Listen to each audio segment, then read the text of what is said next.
All right, we're going to get started. Good evening, everybody, and thank you for joining us for tonight's virtual town hall. I am Councilman Mike Bonin, representative of the 11th District, the west side of Los Angeles, everything from the Santa Monica Mountains down to LAX, Los Angeles International Airport, west of the 405. I'm joined tonight by some distinguished guests, some real experts in our subject matter, so we can talk about what is going on, what protections are available for renters in the city of Los Angeles, what services are available for renters in the city of Los Angeles, and how can people best navigate what is a very confusing and it's seemingly constantly changing maze of rules and regulations regarding renters here in the state of California. Let me begin with just a couple notes. Over the past couple of years here in Los Angeles, the city has put in place during the COVID pandemic a series of different renter protections. It was the right thing to do because people were suffering and people were on the verge of eviction. It was an unprecedented time and an unprecedented hardship in a city where people began from a place of being housing insecure, where people began from a place of being vulnerable to eviction, where people began from a place of not having enough money to make ends meet and pay their rent. But it was also the right thing to do because it is the most effective thing we can do to prevent homelessness in the city of Los Angeles. Economic insecurity and housing instability are tremendous drivers of our homelessness crisis, and keeping people housed, letting them stay housed, is one of the best things we can do to make this crisis, prevent this crisis from getting worse. But of all the protections the city of Los Angeles put in place, they did not go far enough. And many of the protections across the state of California and many of the promises made in the state of California have not been implemented well, and people have not gotten the financial relief they were promised. People are scared, and they are scared for good reason. Recent polls show that more than half of people in California are scared about their inability to pay their housing costs. In California, 34%, a full third of the renters here in California, are very concerned that they might not be able to make their rent. And this comes at a time when there are economic forecasts that show that nationwide, as COVID era renter protections are eased or repealed, as many as 4.2 million people nationwide could be subject to eviction. What makes this very complicated is there is a maze of rules. The city has a series of protections that are stronger than in most other places in the state, but the state has done things that have changed things a few times, and it has complicated things very, very much. So tonight we're going to discuss what are your rights as tenants, and also what are your responsibilities. And we're going to be discussing what services are available to you. We're going to talk about when and how you are protected from eviction and what to do if you are served an eviction notice. We're going to talk about what's going on with the California Rent Relief Program and why you haven't seen your check and when you may see it. And we're going to talk about how you can get help if you need it. First, before I introduce our guests, two notes. These are the two most important things I can say tonight. And I'm going to say them a couple times. If you cannot pay your rent because of COVID-19 financial hardship, or you're being threatened with eviction for any reason, do not move out of your home. Only a court can order you to leave. You have rights and you're protected by federal, state, and local laws. We will discuss some of those tonight. Two, the most important resource you can take away from tonight, if your internet connection goes out, if you fall asleep on us, if your kids interrupt you, the one thing you need to take away is the website stayhousedla.org. stayhousedla.org. It tells you what your rights are, it tells you how you can get help, and it gives you a whole landscape of what the rules are in California and here in Los Angeles. Those are the two most important things. I'm going to repeat those things a couple of times. Let me now introduce our guests, because we've got three folks with us here tonight who are going to be very helpful in answering your questions. The first person here with us is Brett Terrell. He is with HCID LA, which is the housing department in the city of Los Angeles. They help implement a lot of the renter rules that we have here in Los Angeles and the renter protections. Also joining us is Elena Pop with the Eviction Defense Network. They are a social enterprise organization dedicated to keeping people housed and providing legal representation to helping tenants here in Los Angeles. And then we have Larry Gross, who is with the Coalition for Economic Survival, which is a grassroots, multiracial, multi-ethnic, nonprofit, community-based organization that fights for the rights of low-income and moderate-income people to get social justice and to stay housed here in Los Angeles. Brett and Larry and Elena, thank you for joining me tonight. Thank you. Great to be here. Thank you for doing this. You bet. Great to have you here. I think probably the best way we can start tonight is to give people a sort of quick thumbnail of what the renter protections are here in Los Angeles. There was a lot of talk back in March and April of 2020 of an eviction moratorium being put in place in Los Angeles. Most of us on this call fought very hard for that. What did not get out there very well is the eviction moratorium did not get approved by the Los Angeles City Council. It was defeated by one vote. There are many renter protections in place, but it is a misnomer to characterize it as a complete moratorium. And the fact that some people have understood this to be a moratorium has created some problems. So Brett, as the representative of the housing department, could you give us a quick thumbnail of what the renter protections are here in Los Angeles? I know there's some people on the council who call it a moratorium, but what is it really? Okay, thank you, Mike. So the protections, and one of the important points is most of the protections apply to all rental properties in the city of Los Angeles, all rental units, not just those subject to the rent stabilization ordinance. So if you're in a unit, even a single family house that's not subject to the rent control laws, you still have some protections under the COVID-19 protections. So if someone tries to tell you otherwise, that's not the case. For example, the no fault eviction protections during this emergency period apply to all properties in the city of Los Angeles, all rental units. And the eviction front, if your inability to pay rent is due to COVID-19 related circumstances, is also for all properties, not just those covered by the rent stabilization ordinance. And as well as there's prohibition against evictions for unauthorized occupants or for pets or for nuisance related to COVID-19 related circumstances. And there's no late fees allowed during the emergency period.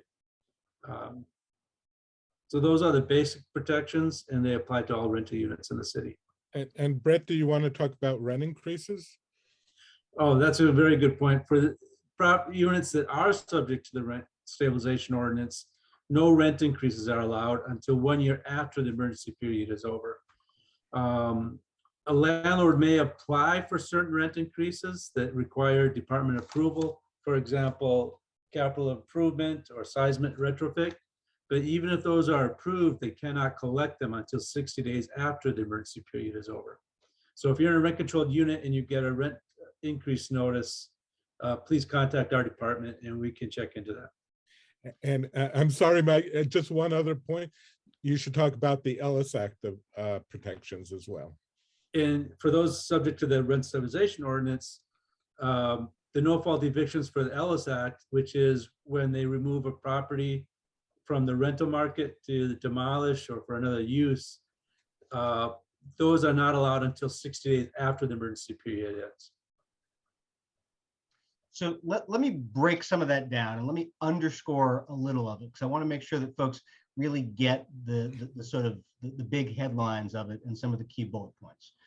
The first and the most important thing I think everybody needs to understand, as Brett said, and this applies to any rental in the city of Los Angeles, the city's current renter protections prevent owners from evicting a residential tenant for non-payment of rent if they're unable to pay that rent due to circumstances related to COVID-19. That means you've been sick, you lost your job, your childcare went up because your kid wasn't in school, anything related to COVID-19. If you can't pay because of that, then you are protected from eviction. That doesn't mean they ain't going to serve you an eviction notice. That doesn't mean they're not going to try to do it, but you have an affirmative legal defense against eviction that is provided by the city of Los Angeles. Very important to know, tenants still have to eventually pay their back rent. Their back rent is due. We did not succeed in getting a rent forgiveness program here in Los Angeles, although there is rent relief, which we will talk about. The city's renter protections also mean, as Brett said, you cannot be evicted for a number of other reasons during the COVID pandemic. You can't be evicted because during the pandemic, you took in an extra family member, you have an unauthorized occupant. You can't be evicted because you have a pet. You can't be evicted because your kids are home from school and might be noisier than people were accustomed to before. The city has built in these protections as well. The other thing that they talked about, they used the term Ellis Act Evictions. That's a term that people fluent in policy understand, but to put it in more plain terms, if somebody buys your building and they want to turn it into condos and throw you out, they can't do that during the course of this pandemic. They also can't come in and say, you know what, I own the building and my son is going to move in, and we're going to create a manager unit. That also can't be done during this pandemic. And those city protections apply for the course of the state of emergency and for 1 year after the state of emergency. Right now, the state of emergency is set to expire on April 30th. So that means they would last until April 30th of 2023. It's quite likely before the end of the month, the council will extend that so that 1 year period, that horizon will continue to move forward. And just to underscore again what Brett said, if you live in a rent stabilized unit, which is the vast majority of the units in Los Angeles, you cannot have a rent increase right now during the course of this pandemic in this state of emergency. Larry and Elena, what did I forget or get wrong there? I think just one little thing. So for an Ellis Act eviction, it's not a full year later, although if you can get that to happen, that would be excellent. It's 60 days after the end of the state of emergency. The 1 year is your rent is not due for 1 year after the state of emergency ends, or currently April 30th so whichever comes sooner, so it would be April 30th. And again, the likelihood of another month extension. So the end of April 2023. And I think for the other no fault, but I will look to Larry and Brett, those notices can be served as soon as the state of emergency ends. So some, 60 days or 90 days or 120 days extension would be really welcome to give people a chance to adjust. Am I correct about that? No fault, no cause evictions, notices can be served as soon as the state of emergency ends? Yes, that's correct. Okay. So that'd be for landlord move in if they want your apartment for a landlord family member, or if they're taking it off the rent, or to comply with the government order, those type of evictions. And also if you don't have rent control, so normally you could be evicted on a 30-day notice to quit without a reason if you've been there less than a year, 60-day notice to quit without a reason if you've been there a year or more. The protections in the city of Los Angeles during the pandemic prohibit that. So those notices are invalid. But as soon as the state of emergency ends, if you don't have rent control, they can serve you a 30 or a 60-day notice. And if I can add, just in regards to the Ellis Act, and actually it extends beyond that, but the city isn't even accepting applications from developers and landlords to go out of the rental business if any unit is occupied. So the building has to be totally vacant for them to accept. And so as a result of that, and a result of other things, we're seeing a incredible increase of what we call cash for keys or tenant buyouts, where the landlord comes to the tenant and says, we're going to eventually kick you out, and here you should take this money and run, basically. In those cases, we urge people not to sign those tenant buyouts because you're not required to. And the reality of this, if you were to take money, even if it sounds like a lot of money, it really is not in this rental market. Because if you lose your home today, you're not just losing the roof over your head, you're likely losing your community, your neighborhood, and maybe will be forced out of the city or state because you're not going to find comparable housing in the area. To give you an example, if you had to move right now, the average rent for an available LA 2-bedroom apartment is $3,000 or nearly $4,000 based on data from apartmentlist.com. So you would need $160,000 annual salary to afford that rent and have that rent affordable to you. Compare that to what the average salary is in Los Angeles, which is $68,000 a year. So you're best to keep the apartment you have. If you have any type of harassment or intimidation or pressure to sign rental agreements, you should contact State Housing or State House LA or one of us or the housing department. So I think it's probably pretty good overall advice to not to, if you get an eviction notice, do not move out of your unit. And if you have gotten some offer or some other enticement to leave, don't do anything until you have talked to people who understand this maze of laws and programs so that you are getting the best and the most sound advice. I want to ask, probably Elena, but anybody feel free to jump in here. As I said, there's no actual eviction moratorium in place in Los Angeles, but you have protections and a defense against eviction, which is why it's so important to go to Stay Housed LA or to reach out to somebody and be able to defend against that. What are the responsibilities, Elena, that a tenant has if they get served with a notice? What is it they should be doing to make sure that they do not forfeit any of their rights?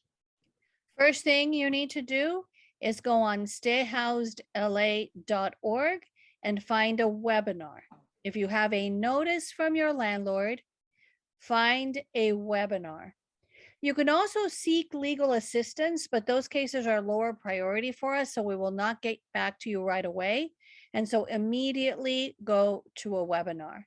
If you want to go to one of the webinars that my agency, the Eviction Defense Network, does, then send an email to askanattorney@edn.la, and you will get our webinars, and you will also get a listing of our webinars on YouTube. We've recorded them, so you can also watch them at your own leisure. At the webinars that Eden does, we have a presentation, and then we have a one-on-one, there's a question and answer period, and then anyone who needs a one-on-one consultation can have a one-on-one consultation that day.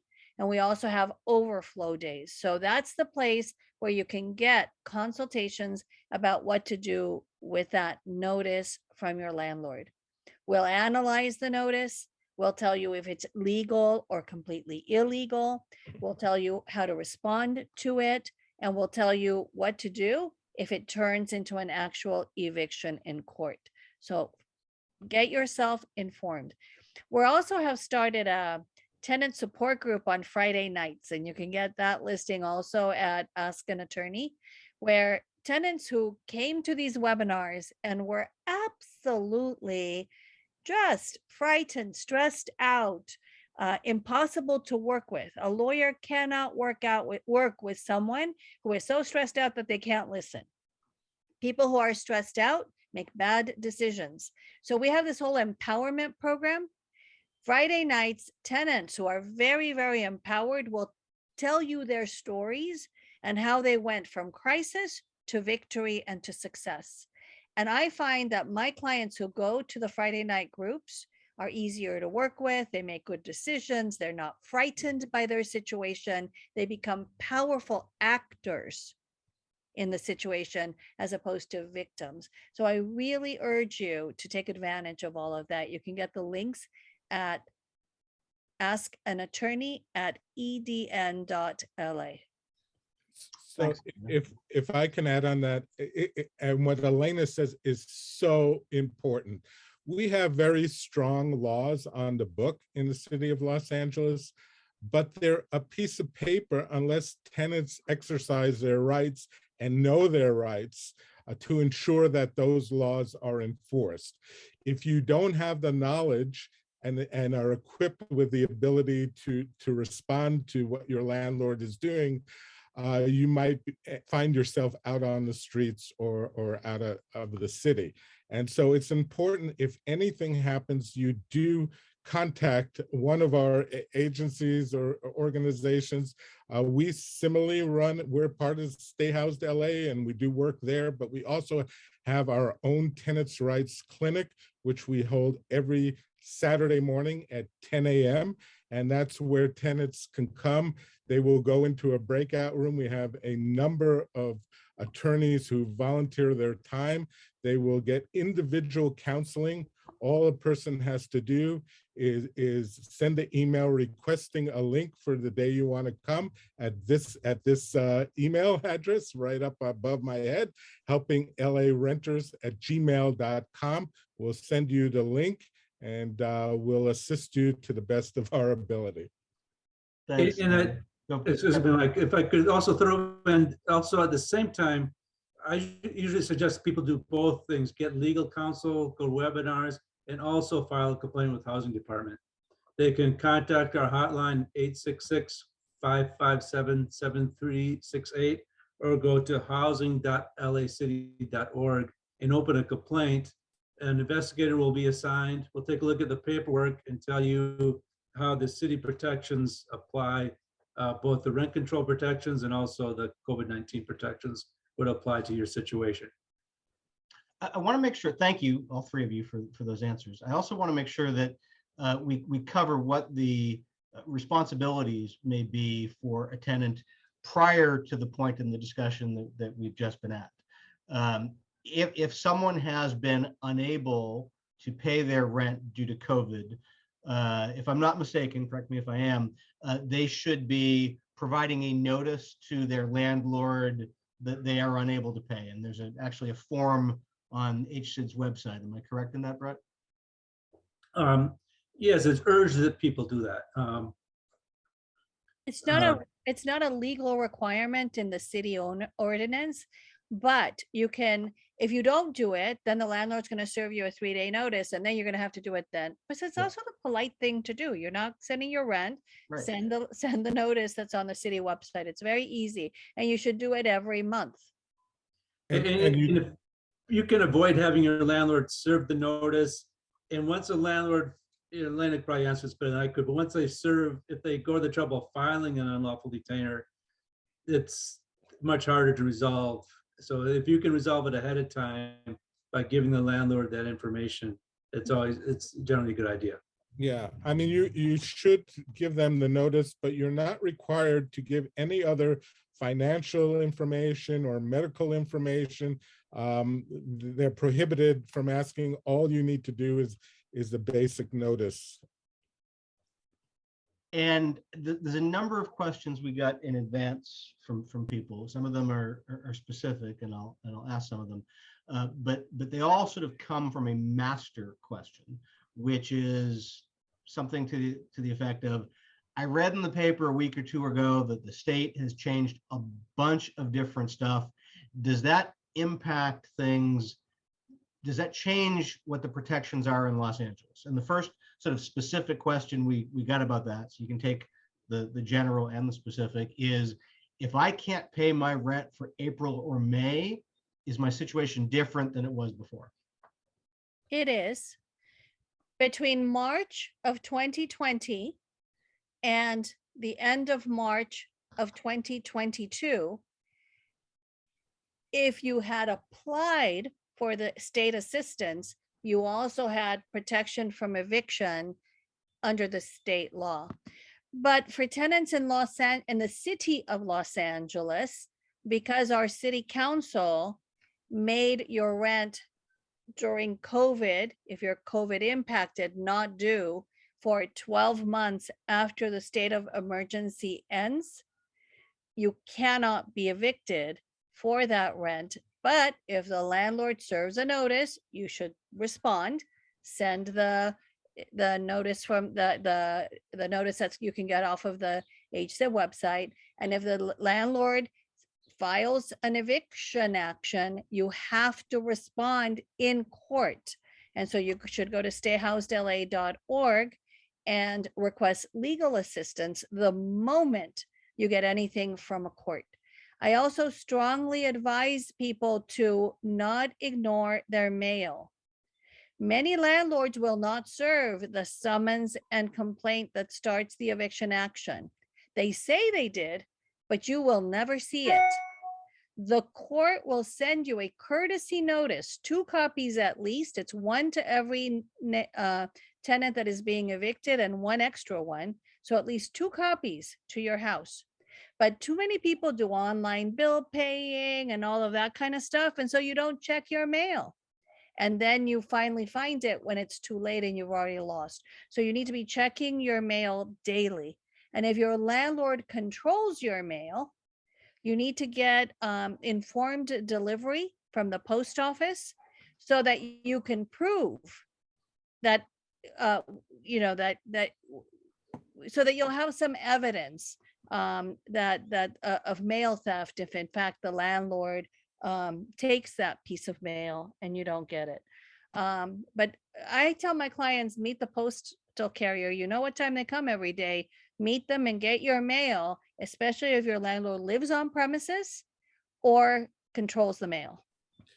So Elena's response is a great example of how confusing this all is. In fact, prior to starting this call, the 4 of us were sort of comparing notes to make sure we understood it, because it's confusing to us, let alone I can only imagine for people listening in how confusing it is. And that's why our mantra over and over again is don't believe what your landlord tells you. It's not necessarily legal. You need to contact one of us, one of our organizations or another tenant organization, and get input and advice from them before you do anything, because it is very confusing.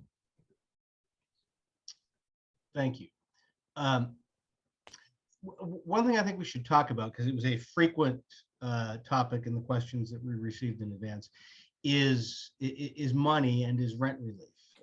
Most tenants out there actually want to pay their rent. They want to not be carrying debt with them post-pandemic. And people have been very eager for the rent relief programs that have been promised. People have been very frustrated that a lot of those checks have not been forthcoming. Who can give us the best update on what the hell is happening with the rent relief program that the state is administering? So the last that I heard of is that only less than half of the money that was supposed to get out has gotten out, and they're still processing the money. And quite frankly, I don't know whether all that money is going to get out by the end of June, but a lot of people have not heard from the state. And that's what their frustration is. They don't know when that money's coming. And there really is, it's hard to find out whether or not. But if you've applied and you've had proof that you did apply, you are protected, unless they told you they denied the application. You're protected from eviction. It's a defense to your eviction. They're not even supposed to file the eviction. They're supposed to say under penalty of perjury that you've already been denied. And so it's a very strong protection against eviction, although we're getting a lot of non-payment filings nonetheless. what I find is that there seems to be no method to the madness of how fast an application gets processed. I have had clients who were approved within 3 months, and I have had clients who applied in September and still have not heard. I think it has something to do with how meticulous the person processing your application is. I have some clients who are being asked for a lot of documentation and other clients not being asked for very much documentation. I have clients who are being asked for a ledger from the landlord and being threatened with not being granted if the landlord doesn't send the ledger. And because they're in eviction proceedings, the landlord doesn't want to send the ledger because the landlord doesn't want them to get approved because the landlord prefers to have them evicted so they can raise the rent to market. So we're having a lot of struggles and having to do a lot of advocacy with the agents that are processing the applications. Yeah, just to give you an example, a report by the National Equity Atlas found that 366,000 California renters were still waiting for assistance as of March 22nd. And the state has a dashboard that tracks the program online. And according to that, only about 44% of those who applied have received their money. So there's a real problem with the administration of this program, unfortunately. And there's efforts to try and get it extended, but we don't know if the state legislature are going to do that at this point. Frankly, I think the way to get it extended is if you have not been approved, you need to do a constituent complaint. Ask your state assembly person and your state senator to help you get the approval. As I would start doing that in June. Starting June 1st, if you are not approved and disbursed, make a call to your senator, make a call or go online on their websites and send them an email. I haven't been approved. I face eviction at the end of the month. If enough actual constituents who are in trouble get their attention with real problems, I think that we will get it extended. And what Larry means by extended is right now the eviction protections are extended through June 30th. That was a decision that was made about a week and a half ago. And that is important and something that needs to keep being extended until all the applications have been processed. So I want to clarify and underscore a few things for folks, because we're talking now about things that are happening or not happening in Sacramento. Elena was making a very good point about the need for people to contact their state legislators. They do need to hear from people about how desperate the predicament is for both homeowners and for renters with the current situation with the state not getting the money out there and the need to extend the protections. The corporate landlord lobby is very, very strong in Sacramento, and people need to hear, elected officials need to hear from the people. It's important to note that the application period for the state renter assistance program closed.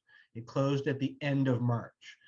So they are not currently, hopefully they will again, but they are not currently accepting any new applications. If you have applied and you want to try to find out what's going on, you should go to, here's another website. This is very important for those who have applied for the state renter relief program, housingiskey.com. At housingiskey.com, there's a section for rental assistance and a button for COVID-19 rent relief that brings you to a place where you can find out or inquire about your application. So that's very, very important for folks to know. One of the questions that we got, Katie H. asked this, what rent relief is available for people who did not apply by the end of March? Is there anything available? Very little. Some of the stay house programs have a little bit of money, but we're using it, like my office uses it very judiciously to help very large families, very, very poor families, and people in below market rate units in order to save rent controlled units in order to save those units. There is almost no rent relief available. Yeah, it's slim pickings out there, I must say. I just submitted a proposal yesterday to the city council to try to provide a small measure of relief that would benefit perhaps 70 families in the 11th district by giving some funding to the Family Source Center in the 11th district, run by the Latino Resource Organization. Once they get that money, they would have enough to perhaps help a few dozen families. We're counting on hopefully more of that becoming available in the city budget. The mayor's proposing a new budget next week. The other part of Katie's question was, and I just want to put a fine point on this, can you be evicted if your landlord hasn't received the rent relief payments? So, oh, go ahead, Elena.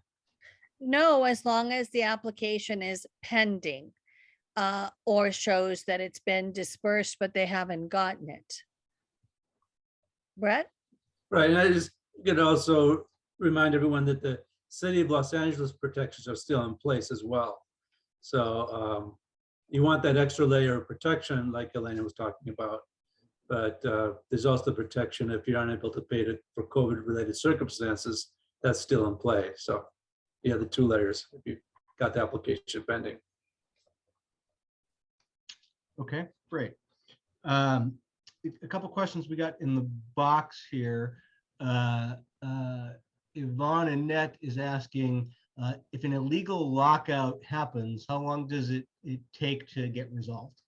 I would like to take a crack at that. Yes. So I He's the only staff, one who does. I staff I staff our illegal lockout hotline, and I've been doing that since the beginning of the pandemic. And at the beginning of the pandemic, what we would do when someone was being illegally locked out or had just been illegally locked out and their stuff was still in the unit, we had something called the Rapid Response Team. And the Rapid Response Team would basically shoot out a text to about a couple hundred volunteers, and 20 or so people would show up.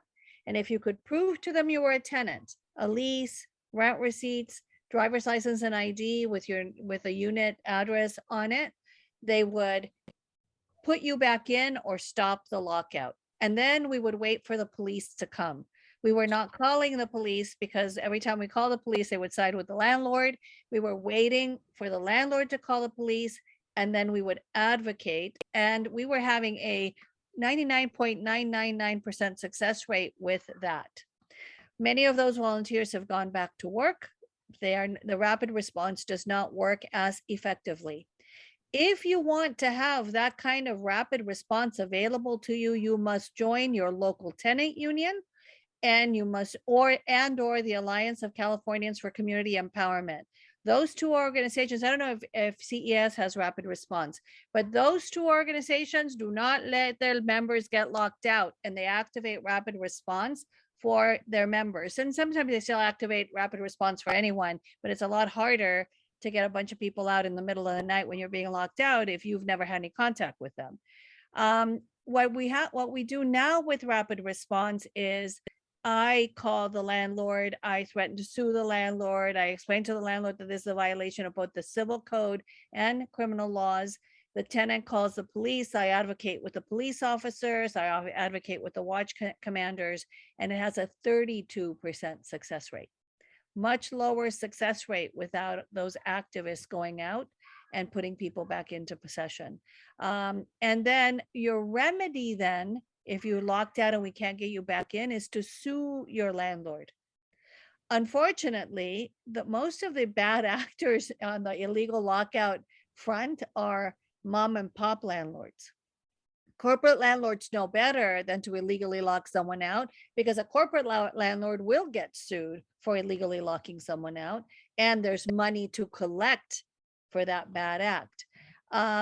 The mom and pops, it's hard to get lawyers to take those cases because even if you get a big judgment, it's hard to collect from them.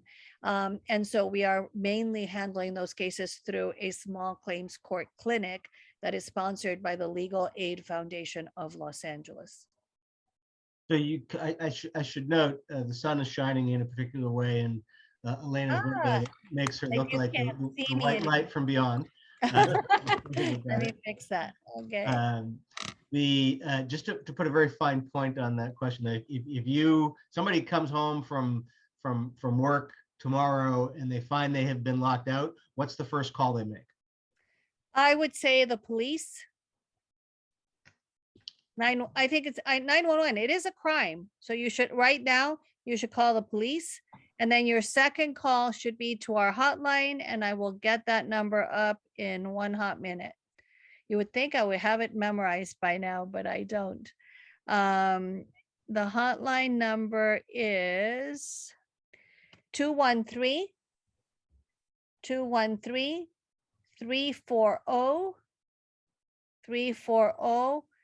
4714.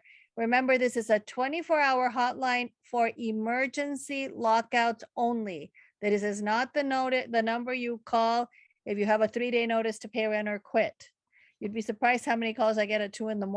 I just got served a 60-day notice. Hang up and call back during business hours. This is an emergency hotline. Okay. 24-hour emergency hotline for lockouts is 213-340-4714. We'll repeat that at the end of the call. And I'm actually putting in the chat right now in answer to that. Great. Larry, there's a question in the chat that you've indicated you'd like to answer live. It's a question from you may not have meant to have done so, but you did, and so now I'm putting you on the spot. It's a question from Benjamin Hamilton, who says we're dealing here with situations of conflicts, and that's not the kind of situation he has. I'm not quite sure what he's referring to, but he says I don't want to create a conflict just because I need to make an end of life transition. You had indicated by pressing a button somewhere that you wanted to take that. Is there anything you wanted to say on that, or should we ask him to reach out directly?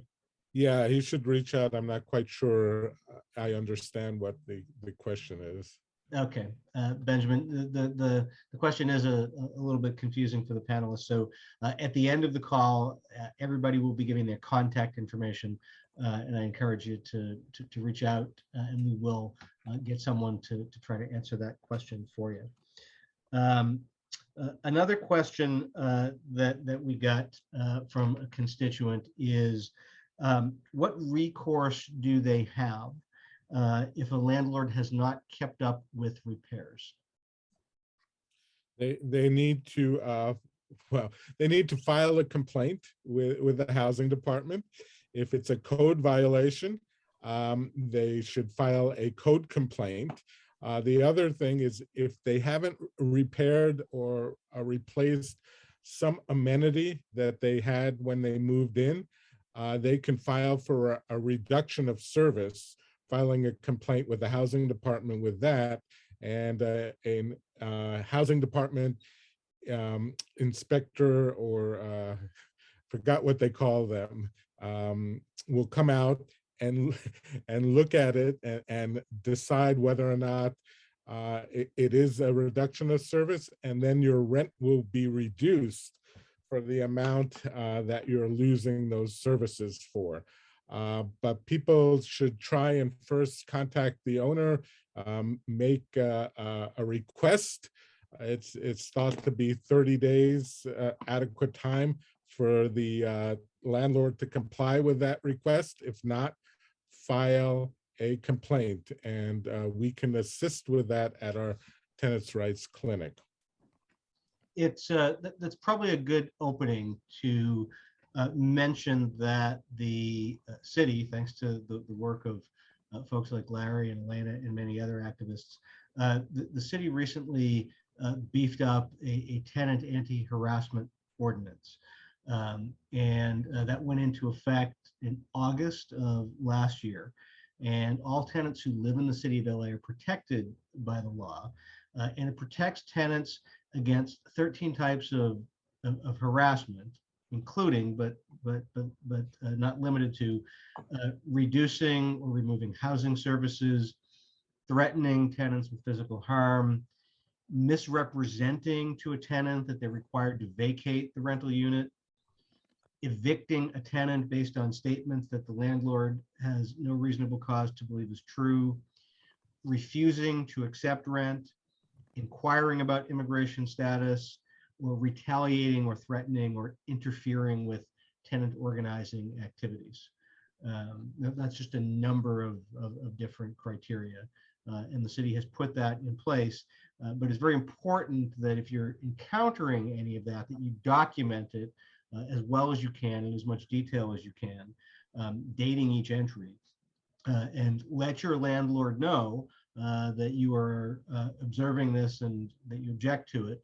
And then from there, you file a complaint with the housing department. Am I correct, Brett? That's correct, yes. And if I can add, there's a other part of that we see a lot of.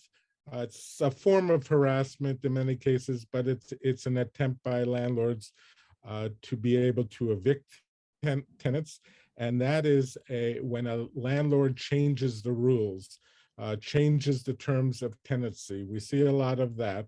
It's an ordinance or protection that we were successful in winning many years ago. Landlords were coming in with saying that we now have new regulations, you can't do this, you can't do that, making it almost impossible to meet those new rules, and thus opening the door for them to file an eviction on a breach of a rental contract. So the law that's currently in place right now states that a landlord cannot unilaterally change any terms of your tenancy, cannot put in new rules or regulations unless both the tenant and the landlord agree to it.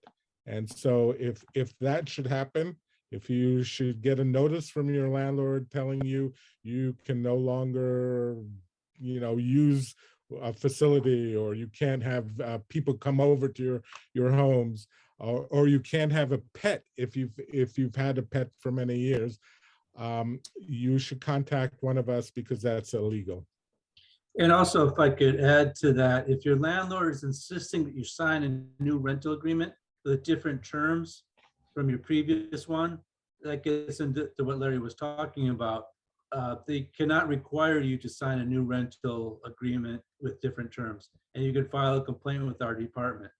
The one thing to be a little bit careful of is if the terms are the same as the previous contract or lease that just ended, then that could be grounds for eviction if you don't sign a renewal. But that's only if the terms are the same.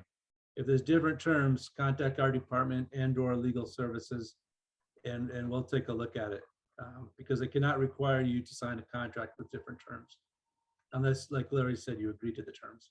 Which some cases maybe you will agree. Who knows? But that usually you won't want to, and we can tell a landlord he cannot require it.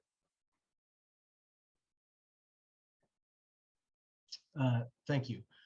So there were a couple of questions in the chat I want to get to. One of them was here and it just disappeared, but I'll ask it anyway, because I know it's one that's on the minds of people.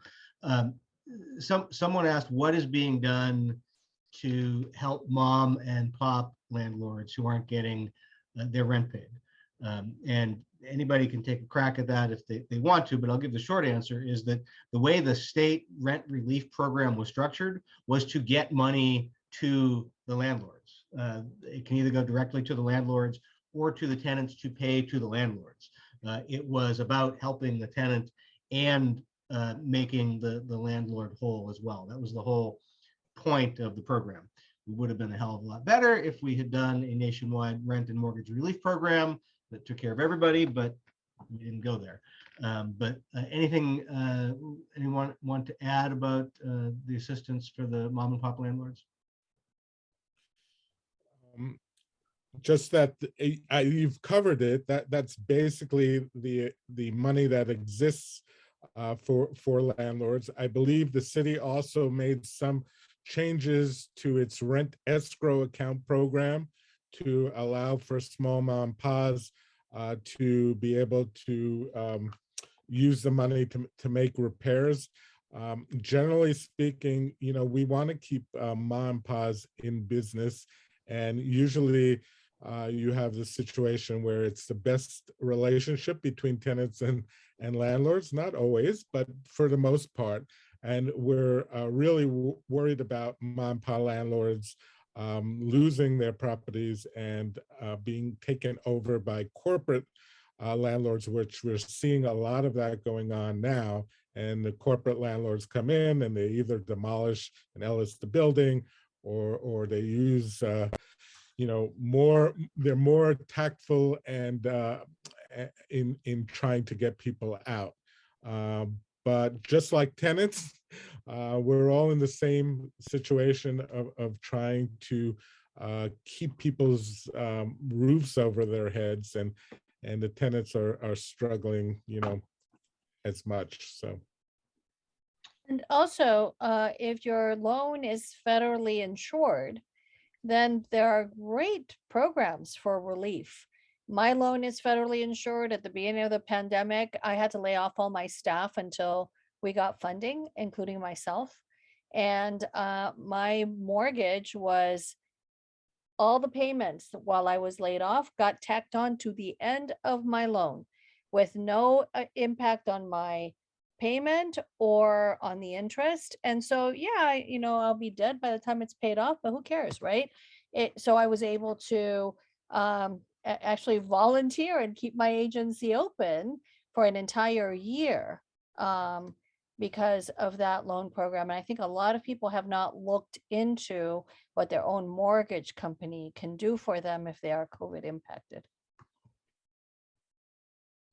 A couple variations on a question. It's about what happens if an apartment building is sold. Does the new owner have the ability to evict people?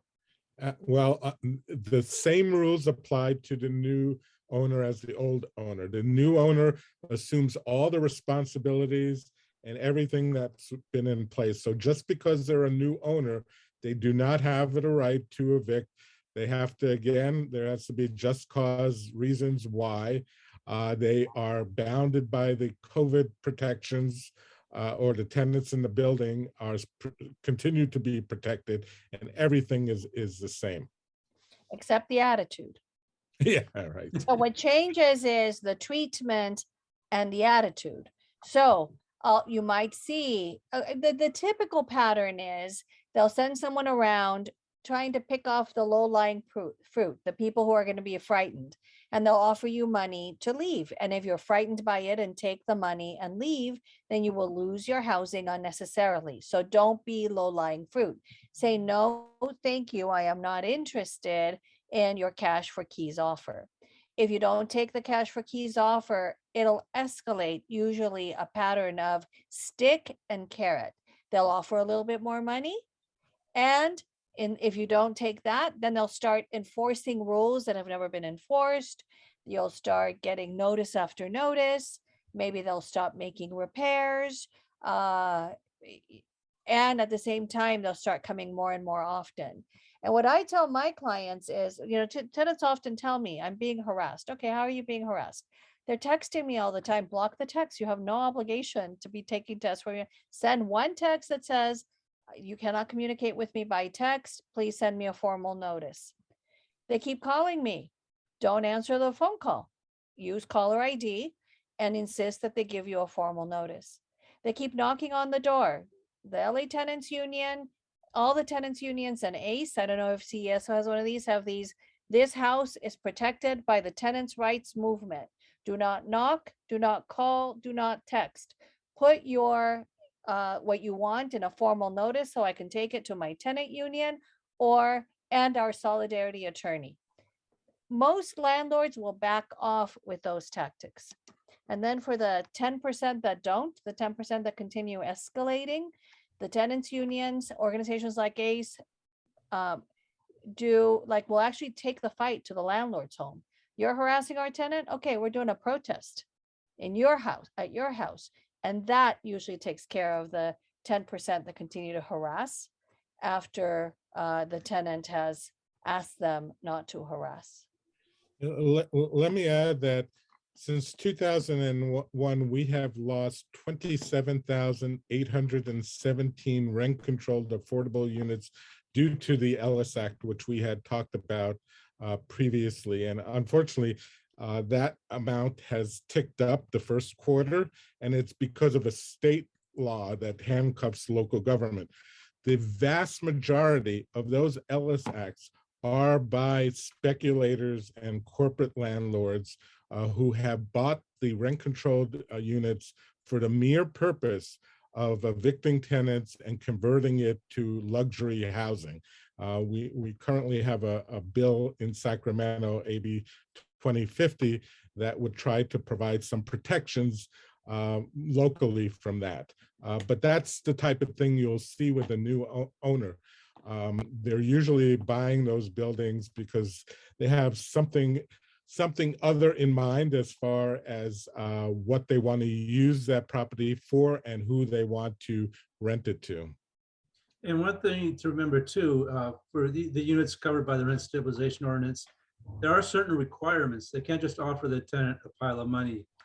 They have to give a disclosure notice to the tenant, informing the tenant of their rights under the rent stabilization ordinance. The contract has to be in the tenant's primary language, and it has to inform them that they have 30 days to cancel the agreement after they sign it, or if the landlord does not comply strictly with the requirements, they can cancel the buyout agreement at any time. So tenants can also, if your landlord's bugging you to sign a buyout agreement, you can also file a complaint with our department for that as well. And we'll look into it, make sure the landlord is following all the requirements, or at the very least provide you with all the information about what the requirements are so you can use that information. And that buyout agreement has to be in your primary language so you can understand it. Quick final question from Marty in Venice. We had discussed that there's a prohibition currently on rent increases for rent control units. Are there any caps at all in place on rent increases in non-RSO units? It would just be the state law under AB 1482, which is tied into the Consumer Price Index. So that's going to be announced May 12th, what this year's increase will be that they can impose beginning in August. So we're kind of, waiting to see what that's going to be because the way inflation's been going the last 12 months. So Is that a COVID era or only applied during the COVID era, or? No, it was a law passed beforehand. It actually protects tenants living in non-rent controlled buildings that were built at least 15 years ago. And that number continues to move up each year. So it's always 15 years. And it's the Consumer Price Index plus 5% and can't be more than 10% increase. So for LA area, I think it's around 8 or so in non-rent controlled buildings. Great. So let's recap and hit a couple highlights, a couple of the top line, really important bullets. If you get served with an eviction notice, do not move out. Only a court can order you to move. Contact one of the organizations here or go to stayhousedla.org or contact a lawyer right away. If you have been offered a buyout or an inducement to leave, make sure you talk to somebody else to make sure that you are not getting a raw deal and that you're not going to wind up actually harming yourself. If you come home and you find that you have been illegally locked out, you can call Elena's emergency hotline at 213-340-4714. And a great clearinghouse of information about everything we discussed, a place where you can find out what your rights are, where you can get connected to legal help, and where you can find a workshop to learn more, is again, stayhousedla.org. We'll repeat that again one more time at the end, because it's such an important resource. I wanted to give each of the panelists an opportunity to give a final thought and some contact information. Want to ask each of you to just state what you think the most important piece of information you can leave the audience with tonight, and what is the best contact info if they need to reach you or find out more or get help. Brett, why don't we start with you? Okay, thank you, Mike. So one thing to remember, if you get an eviction notice, a rent increase notice, or a landlord is trying to get you to sign a buyout agreement, along with seeking legal counsel, file a complaint with our department, so we can look at that as well. Another thing we see frequently is if a landlord may wish to take away some services, may want to take away your parking, take away, sometimes even a kitchen they'll take away, or a laundry room. If there's a reduction of a housing service that you had when you moved in, under the rent stabilization ordinance, that would require a corresponding rent reduction. And file a complaint for that, and we'll determine what that reduction should be. And so it's important that you do that. Even if you're not sure that you have a complaint, go ahead and file it, and we'll review it and let you know what your rights are under the ordinance. Larry?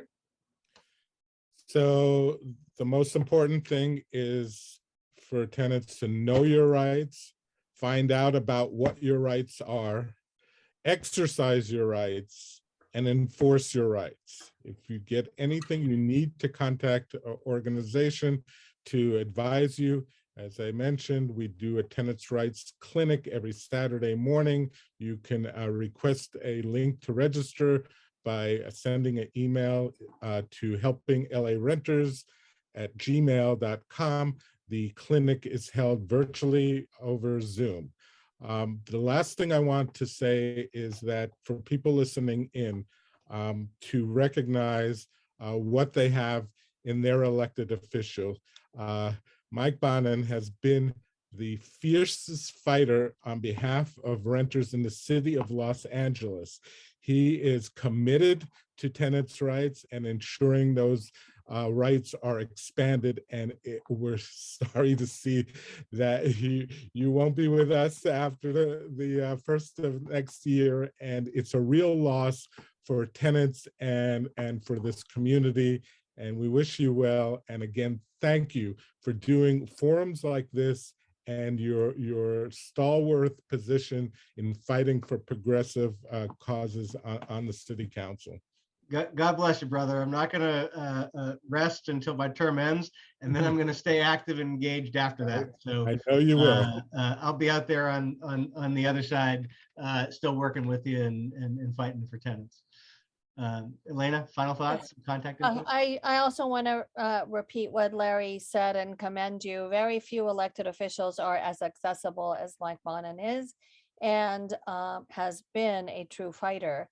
And if you lived in any other city in the county of Los Angeles, besides the cities that protected their tenants were Maywood, Pasadena, Beverly Hills, and Los Angeles. And Los Angeles had the strongest law, and Mike fought for an even stronger law, but was outvoted. And so yes, absolutely. And if you lived outside of Los Angeles and you couldn't pay your April rent, you would be in eviction proceedings without a defense right now. And believe me, I have a lot of heartbreaking stories on my caseload right now. My comments to you all are, please stop listening to the news about the protections. When you hear the news, there's been a change. Don't try to figure out from the news. Get yourselves to a workshop, okay? When there has been a change, get yourselves to a Stay Housed LA workshop so that you can get the correct information. Number two, the moment you get a notice from a landlord, get yourself to a workshop. For harassment, get yourself to a workshop. For a list of the workshops that the Eviction Defense Network does, it's ask an attorney at EDN for Eviction Defense Network .la. Ask an attorney at edn.la. Yes. No comms, no orgs. Ask an attorney at edn.la. Our phone number, if you don't have email, would be 213-385-8112. That's our main receptionist. And to get assigned an attorney, if you are already in court, stayhousedla.org. And we are already at capacity. So if the agency, when you go on that website and you ask for legal help, immediately you're given two organizations to help you. An organization like Larry's that does community organizing and community support, and a legal services program. If the legal services program does not offer you full scope representation, then get yourselves to our Saturday morning workshop, where we are literally teaching people what to do each step of the process. And honestly, we are driving the landlord bar crazy, because an educated tenant is a lot harder to deal with than a lawyer, okay? And so people, we're getting cases dismissed and settled by tenants being empowered when they deal with their landlord's attorney. So please, 9 a.m. webinars, you can get the link for the 9 a.m. webinar at askanattorney@edn.la. Thank you, Brett, and thank you, Larry, and thank you, Elena. I just want to follow up on something Elena just said. She talked about empowerment. Renters need to be empowered, and renters need to embrace their own power. The majority of residents of the city of Los Angeles are renters. The majority of residents, even in the 11th district, are renters. But the majority of voters in Los Angeles elections are not renters, and that can and should change. There are primary elections coming up in June for city and state and county elections, with runoffs in November. And I encourage everybody to register and to vote in these elections, and consider very carefully what the candidates are saying. This is one of the most important issues facing Los Angeles. Our housing crisis is extreme. Our homelessness crisis is beyond extreme, and both of them will get worse if we cannot keep people housed. I thank Larry and Elena in particular for the kind words about my service. We got a lot more battles to fight to keep people housed over the next few months, and to help people get housed more easily in the next few months. Again, if it's not seared in your brain by now, stayhousedla.org. That is the master website where you can find out what your rights are, you can get plugged into legal help, and you can find a workshop. You can also call that emergency number if you're locked out at 213-340-4714. And if you are trying to find out what the hell is going on with the rent relief money from the state, the website where you can do that is housingiskey.com. If you have any further questions for me, 11thdistrict.com, or my various social media, or you can call our office at 213-473-7011.